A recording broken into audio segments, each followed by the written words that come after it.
¿Qué tal? ¿Cómo están? Un agrado saludarles nuevamente en nuestro programa Las Cartas sobre la Mesa, un programa de Infogate.cl que busca entregarle datos, información, análisis para que usted pueda conversar en su casa, con su familia, con su círculo de amigos, pensando en que la democracia se construye a partir del diálogo. ¿Ya? Y el diálogo y la información son claramente relevantes y en esta etapa, en esta época, el autocuidado es más que fundamental, más allá de las vacunas, más allá de cualquier otra cosa, el autocuidado personal es el que contribuye realmente a poder parar la pandemia. En el día de hoy tenemos un programa que va a estar, yo creo, muy interesante para cada uno de ustedes, porque aparte de nuestro panelista estable, el senador Kenneth Pugh, que representa, que le da el ancho a Chile, como él bien dice, desde Rapa Nui hasta los Andes, pasando por San Felipe, le vamos a estar entregando, Kenneth, ¿qué tal? ¿Cómo estás? Seguro en saludarte. Muchas gracias, Guillermo. Muy contento, pero invitando a cuidarse. Estamos en el periodo más crítico de la pandemia, así que quedarse en la casa. Hay apoyo social suficiente y cuidarse, lo más importante. Así es, y junto a quienes le damos la bienvenida a nuestro invitado, quien ha tenido, digamos, una larga y dilatada vida académica, una vida también, yo diría, digamos, política gubernamental, ha sido ministro de Hacienda, ha tenido más de algún, digamos, de algún cargo en partido político, está hoy día en Evópolis, y hoy día lo tenemos como precandidato presidencial dentro de lo que es el sector oficialista, si ustedes gustan, o de Chile Vamos, y que se va a enfrentar a las primarias el próximo 18 de julio, teniendo como competencia, que sé yo, a Mario Desbordes, a Sebastián Sichel, y que están dando, sin lugar a dudas, digamos, una buena plataforma de discusión y debate. Nos referimos a Ignacio Briones. Ignacio, muchas gracias por estar en las cartas sobre la mesa. Buenos días, gracias Guillermo, encantado de saludarte y al senador Pugh, a Kenneth, con gran placer también. Ya. Bueno, ¿qué cosa diferencia a Evópolis de los demás y qué cosa diferencia tu candidatura dentro de los demás, digamos, candidatos que hay en tu sector? Bueno, hay hartas cosas, difícil listarlo, pero Evópolis es un partido joven, un partido liberal, diría más de centro, más pequeño.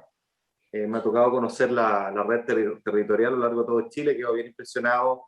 Muchos jóvenes jugados por Chile, jugados por sus comunidades, que han renunciado a sus pegas, a sus emprendimientos para estar en esto. Llevamos más de 1000 candidatos en la última elección a concejales, alcaldes, gobernadores y constituyentes. Así que un partido pequeño, pero con músculo, con ganas, con mística, con juventud, dirigentes sociales. Y eso creo que es importante, una cosa que yo creo que el partido tiene que trabajar más, esta imagen a veces de muy chiquitito, muy cerrado, muy de élite, en circunstancias que el partido la verdad es que tiene dirigentes sociales a lo largo de todo Chile muy potentes. Y es un partido que yo creo que lo diferencia de los otros es que ha sido muy fiel a sus convicciones. Y es cosa de ver su comportamiento en el Congreso. Me parece que Evópolis es el único partido que allí donde se trastocan las convicciones, las reglas del juego, ha estado siempre en el lado de respetarla, aunque sea impopular. Lo hemos visto en todas aquellas iniciativas que son inconstitucionales y que lamentablemente, digámoslo con toda claridad, los otros partidos Chile Vamos, obviamente hay excepciones y muy valiosas, pero que han concurrido con sus votos muchos parlamentarios de los otros partidos. Y creo que ese es parte del problema que tiene Chile hoy día. Hoy día estamos en una crisis institucional cuyo norte siempre son la pérdida de las reglas del juego. Y hemos visto cómo esa pérdida de las reglas del juego se transmite en el debate a propósito de las declaraciones de los constituyentes. Así que yo me siento muy orgulloso de un partido liberal que cree en la libertad, que se apunta al centro y que es consistente con sus ideales y no los hipoteca por una popularidad efímera, por una calculadora electoral. Creo que eso es lo que necesitamos en política para volver a ser creíbles. Y en el caso mío, me siento muy afín a esos mismos ideales. Esta campaña reivindica la libertad está en el centro, la libertad entendida como las personas arquitectos de sus proyectos de vida, y para que eso sea posible requerimos un motor, una palanca de justicia social anclada en este ideal de libertad potente, y por eso nosotros tenemos reformas, nuestras propuestas sociales ambiciosas, pero realistas, responsables, no de ventas de humo, así como también tenemos un énfasis puesto en la recuperación de la economía y en las pegas, los empleos, que para nosotros es una es una prioridad. Y creo que la diferencia, para terminar y no alargarme demasiado, Guillermo, con los otros candidatos, tiene que ver quizás con mi propia identidad. Yo no vengo al mundo de la política, yo hace 2 años estaba en lo que he dedicado toda mi vida, ser un profesor universitario, estar en la academia, como tú recordabas, y si estoy acá como muchos porque quiero a mi país, me interesa su futuro, vivimos un momento histórico, un momento de crisis en muchos aspectos, de oportunidades en otros tantos, y yo no me puedo restar de tratar de aportar a ese proceso desde esta vereda, y esa es la razón por la cual salí del ministerio, para aportar desde otro lado. Y en esa campaña y en esa carrera me siento una persona muy libre para decir las cosas de frente, por su nombre, no le debo nada a ningún grupo de interés, y la verdad, mi diagnóstico es que Chile está paralizado hace rato, sin cambios importantes, sin avances relevantes en una serie de áreas, porque estamos tironados por un lado por izquierda y derecha, y por el otro porque estamos tironeados por grupos de interés que bloquean el cambio, tanto en lo público como en lo privado, y yo no le debo ni a ningún grupo de interés, así que me siento muy libre para denunciar aquello y para hacer propuestas que permitan desbloquear este tironeo. Sí. Digamos, ¿cómo se ve desde el Senado, digamos, toda esta pugna, digamos, estas primarias dentro de Chile Vamos? También está por la izquierda, está el tema de Jadwe y Boris, por otro lado, ya, digamos, en la perspectiva más de largo plazo, porque tú que ya 4 años más todavía, que sí, un poco más, en el Senado, ¿cómo se visualiza desde ahí el rol de Bópoli y todo este juego de primarias que se está realizando ahora? Mira, no es un juego de primaria, Guillermo. Yo creo que esta es la expresión democrática de un sector que quiere elegir un candidato único. Y aquí el gran mensaje y la gran reflexión es: lo más sano para una democracia son las primarias, bien informadas. Una primaria, un candidato que representa al sector, no dividirse. Por el otro lado, fíjate que ellos no solo se dividieron, se negaron, se bloquearon. O sea, la primaria permitió demostrar que no existe mucha voluntad de acuerdo en la oposición. Y esas situaciones particulares derivaron a que finalmente, cuando se tenían que inscribir, no se inscribieron. Yo creo que ese día, ese capítulo, tuvieron más gente afectada que House of Cards. O sea, cualquier programa de televisión no habría generado una situación igual. ¿Qué es lo que tienen que entender entonces las personas que nos escuchan? Que lo valioso es la institucionalidad, el tener primarias abiertas, informadas, que se pueda perfectamente enfrentar unos con otros, pero se enfrentan ideas, programas. Y eso es lo que tenemos que ver, cada programa, qué es lo que está diciendo. Ignacio ha sido súper claro, hoy día en la caleta aparece en el Mercurio del Paraíso, lo pueden ver, dice, mire, el sueldo mínimo irá a ser 400.000 pesos. Y eso no es un ofertón, ese es un proceso de reflexión que viene de una persona que ha sido ministro de Hacienda, que tiene los conocimientos y que puede promover, y no solo eso, asegurar y garantizar que ese es un piso y de ahí hacia arriba.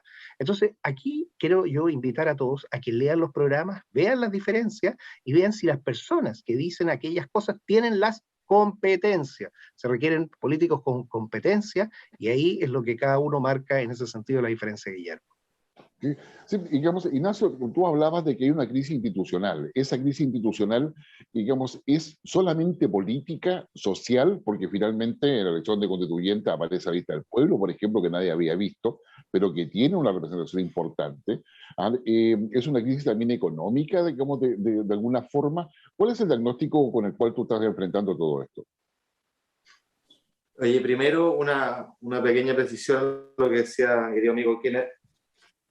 Nosotros nos estamos proponiendo un sueldo mínimo de 400.000 pesos, porque aquí las palabras importan. Sí. El sueldo, el salario mínimo, cuando uno lo fija en la ley, lo que se está discutiendo hoy día en el Congreso, de hecho, el que paga ese sueldo mínimo no es el Estado, son los empleadores, el café de la esquina, la pyme, el almacén. Y plantear ese sueldo mínimo de 400.000 líquidos hoy día, que son fácilmente 550.000 pesos brutos, no es posible, ¿no? Entonces acá, ¿cuál es la diferencia? Es que nosotros no estamos metiendo con el sueldo mínimo, lo que estamos diciendo es que vamos a hacer una transferencia directa en plata desde el Estado, el bolsillo del trabajador o la trabajadora, para asegurar que si ella gana hoy día el mínimo, que son 265.000 pesos líquidos, nosotros le vamos a poner la diferencia, 135, para que llegue a 400.000 líquidos como ingreso final del mes. Hago esa precisión simplemente para que quienes nos escuchen no piensen que le vamos a cargar aquí la mano al comerciante o a la pyme. Y respecto a tu pregunta, la crisis es institucional y por supuesto la crisis institucional tiene consecuencias sociales y políticas. Esa crisis institucional además se nutre, por cierto, de problemas sociales y políticos, porque esto es un proceso, es un continuo, ¿no? Pero lo más fregado de todo, y ese punto que quiero hacer, es la crisis institucional. Porque para hacer las reformas sociales que necesitamos hacer, acortar las brechas, equiparar la cancha, hacer por fin una reforma de salud que ponga el acento de educación, que ponga el acento en la educación pública, escolar y preescolar, para tener una educación de la cual todos podamos sentirnos orgullosos y no tenga nada que enviarle a la privada. Para hacer una reforma de salud que dé un seguro universal, único, a todas las personas, que ponga patines, que nivele para arriba en vez de quitarlo. Para hacer una reforma previsional, que eran las principales demandas y post 18 de octubre. Bueno, nosotros requerimos reglas democráticas, reglas para generar acuerdos, y cuando las reglas se rompen y hay una crisis institucional, todo ese proceso de diálogo y de avanzar en reformas se rompe. ¿Y para qué decir la economía? La economía vive de certezas. Cuando hay incertidumbre, la inversión se resiente, el crecimiento se resiente, el consumo se resiente. Y por eso, que acá yo siempre he sido muy claro, frontal y categórico, en lo económico se vienen años difíciles. Difíciles. Este año vamos a volar. Y nos va a generar una falsa sensación de que esto es para siempre.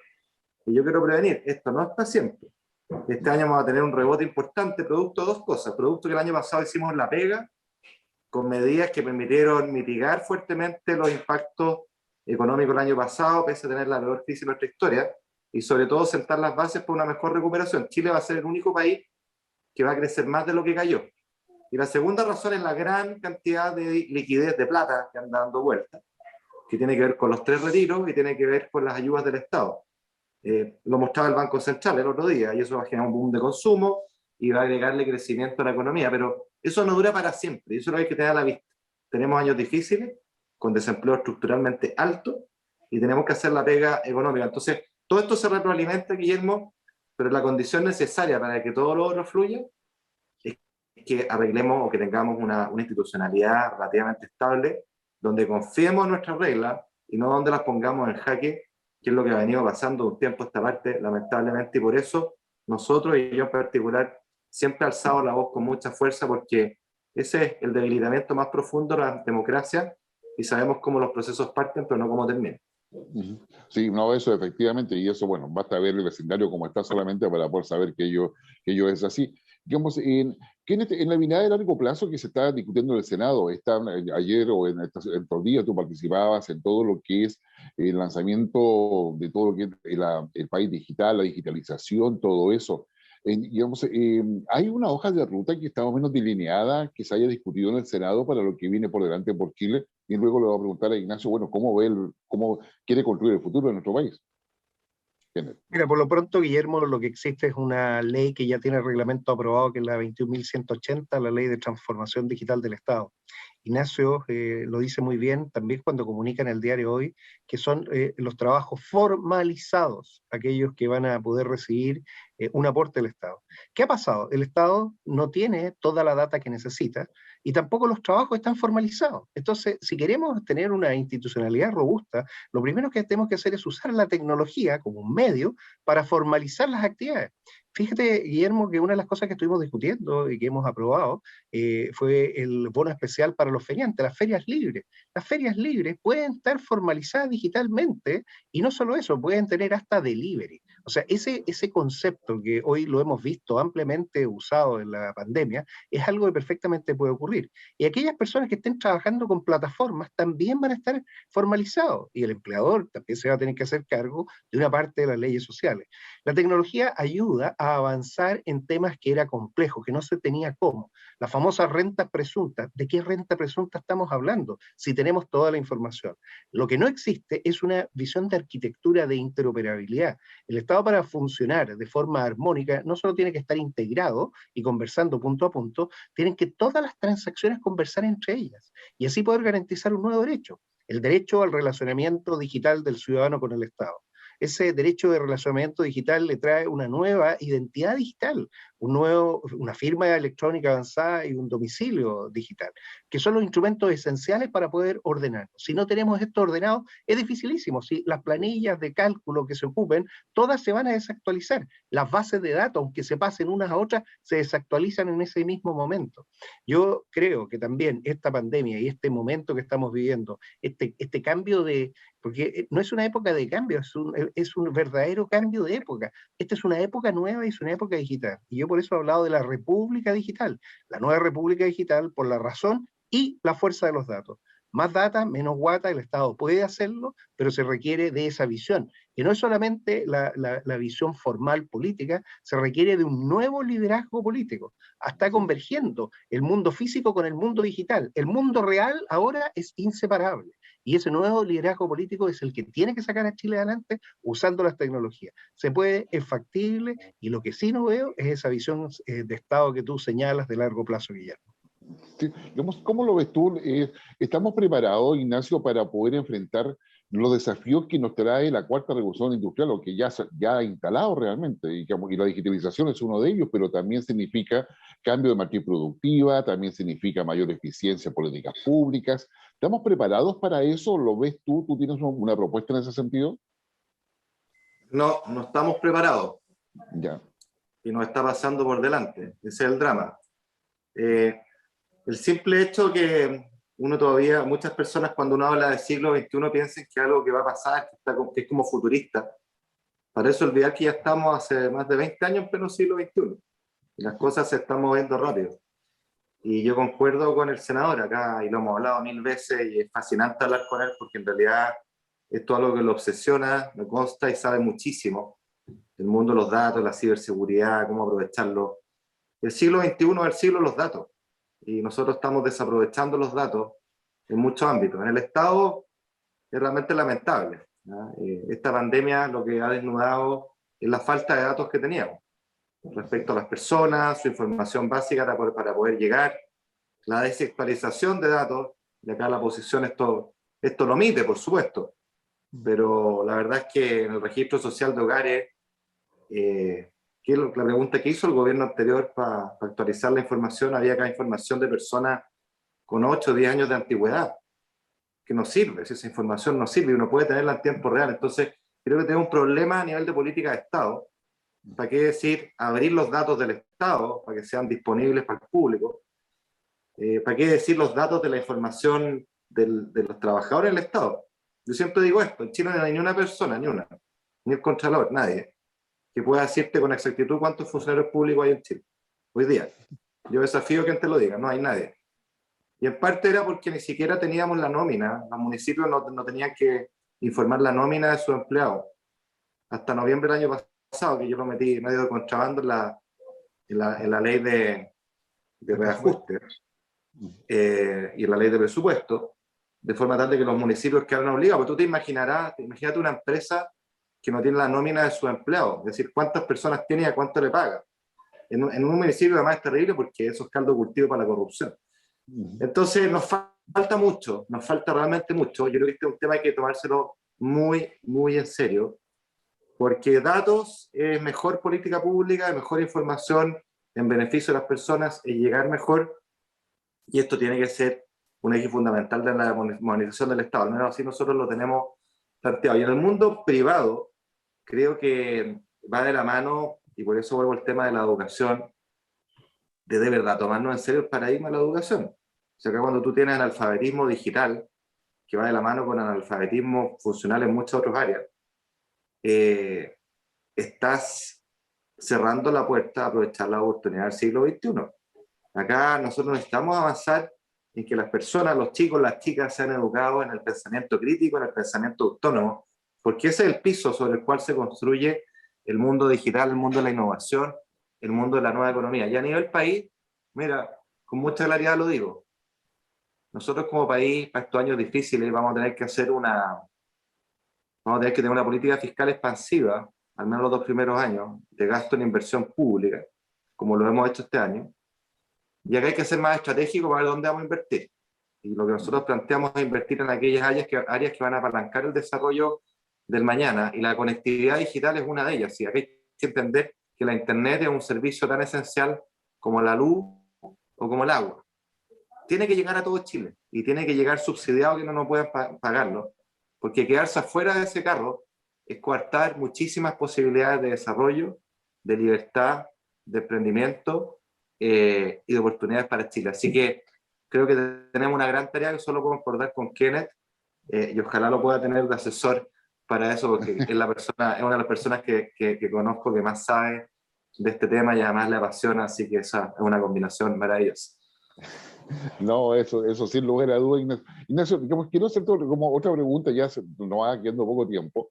El tema de las pensiones, se está discutiendo ahora si acaso volvemos al reparto, termina la AFP, se crea una AFP estatal, etcétera. Yo creo que ahí hay un poco. Y lo otro, ¿qué pasa? ¿Cómo ves tú el tema de las pensiones de las Fuerzas Armadas? ¿Se deben mantener, se deben cambiar, se deben modificar, se deben, digamos, actualizar? ¿Cuál es tu posición a ese respecto?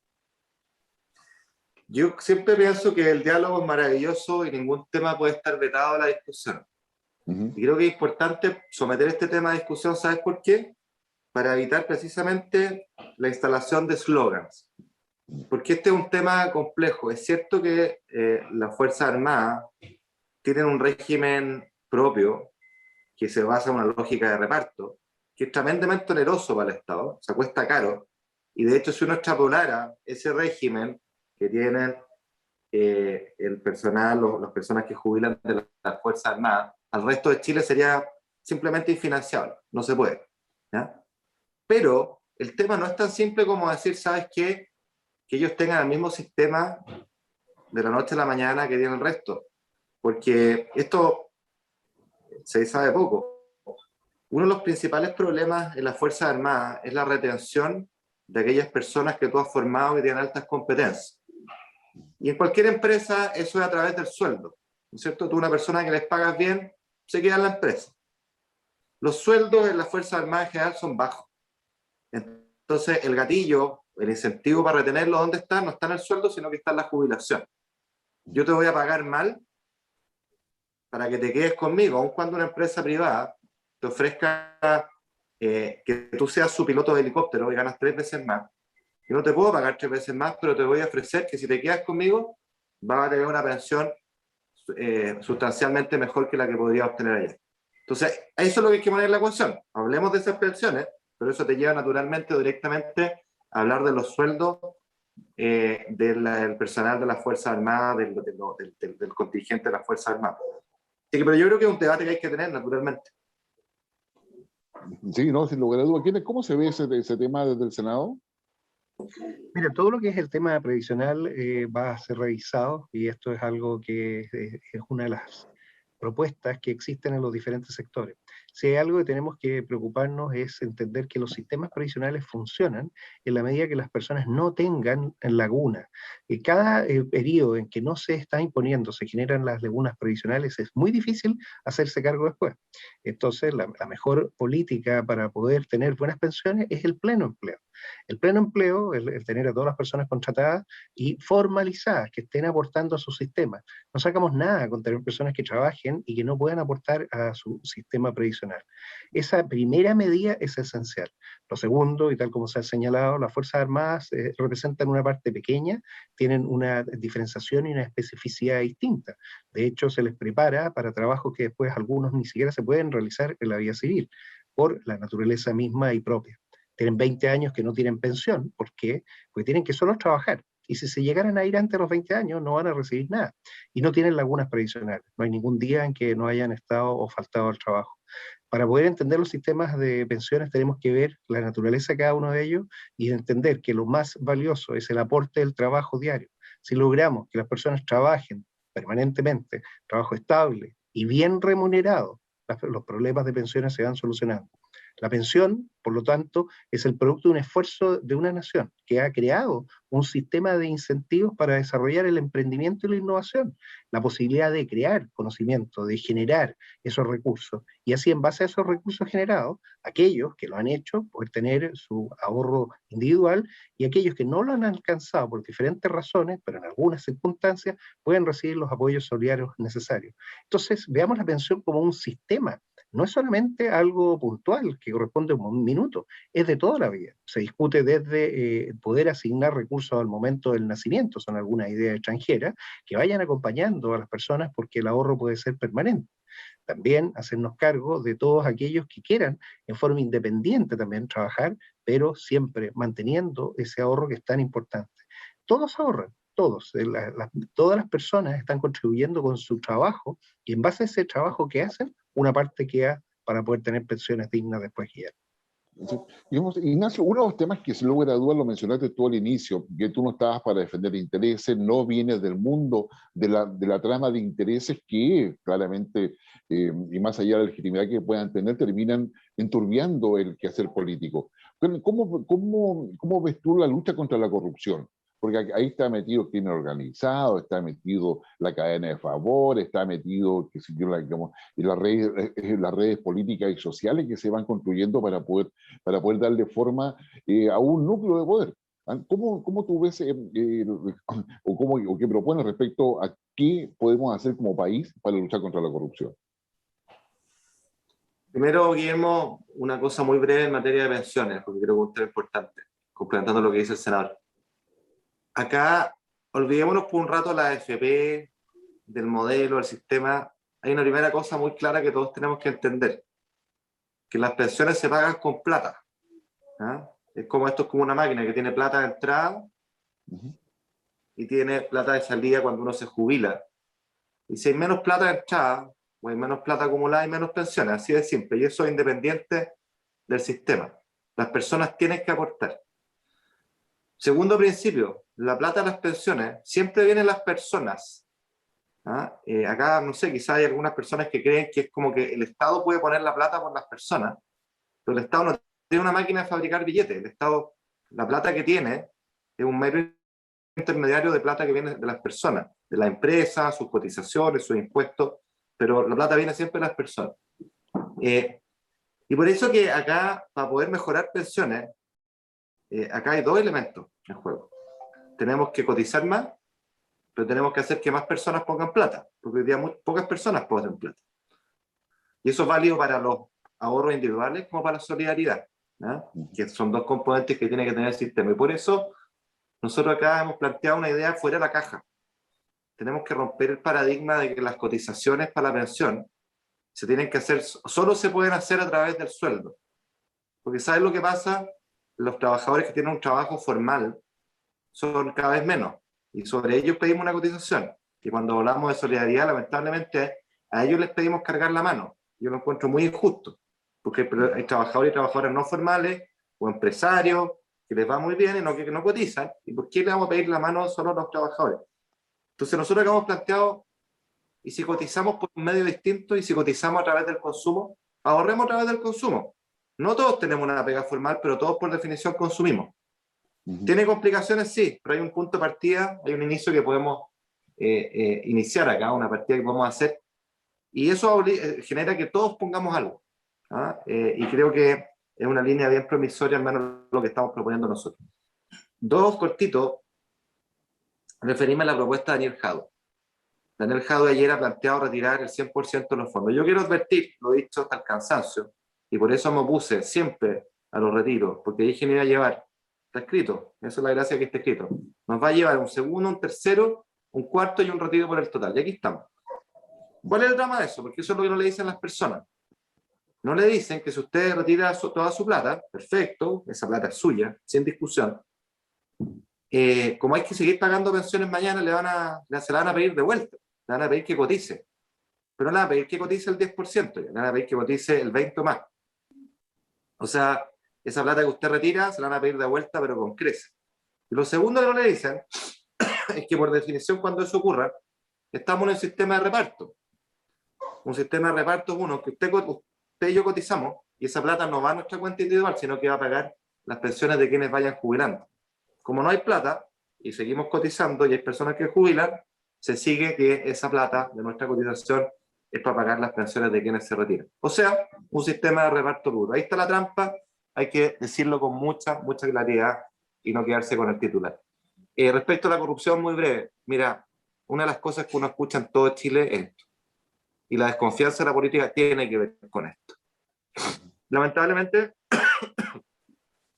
en Chile creo que hay muchas fuentes de corrupción.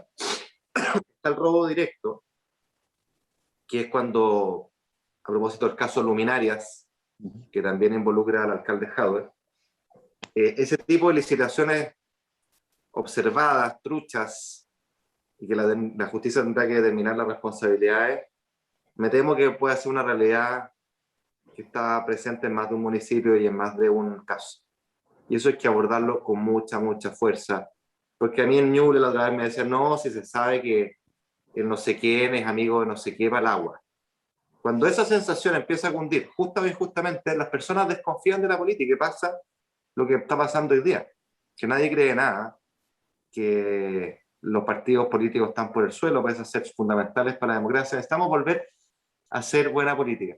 Hay corrupción también, y yo lo escucho a diario, cuando para acceder al Estado y para progresar en un cargo público, tú necesitas pitutos, amigos, alguien que te meta. Y uno ve con frustración personas que participaron de un concurso, llegan a las finales, y al final le dicen, no, sabes que no quedaste. Y quien quedó es una persona menos calificada, pero amigo del jefe. Eso no puede seguir ocurriendo, tiene que ser sancionado con mucha fuerza. Y hay corrupción también, perdona que lo diga, cuando en la educación municipal tenemos que la mitad de los directores cambian cuando cambia el alcalde. Por favor, eso también es corrupción, es indignante. Entonces acá nosotros sí, no nos perdemos un segundo. Sanciones draconianas para la corrupción y presupuesto para fiscalizarlo de manera muy exigente. Porque esto mina la confianza y además un mal uso de los recursos públicos que son de todos los chilenos y que los necesitamos con urgencia. Sí. Vamos, Ignacio, la verdad se nos acabó el tiempo. Quiero agradecerte tu gentileza, tu disposición para conversar con nosotros. Espero que no sea la última vez. Tienes que cuidarte de ese resfrío. Mira que... No, es que me atoré. No estoy resfriado, me atoré. Ya. Tienes que cuidarte. Así que, como no, te agradecemos mucho. ¿Quién es? 10 segundos. Mira, desearle a Ignacio lo mejor, creo que tiene propuestas claras, es un hombre con competencias, convicciones, y son las personas que queremos ver. Finalmente es esto, propuestas que sean capaces de llevar adelante. Así que felicitaciones, Ignacio, mucha suerte, mucho éxito. Gracias, Quirete. Gracias, Ignacio, que estés muy bien y buena campaña, que te vaya muy bien el 8 de julio. Gracias, saludos a los dos. Gracias. Chao. Adiós. Chao, nosotros vamos a una pequeña pausa y ya regresamos con las cartas sobre la mesa.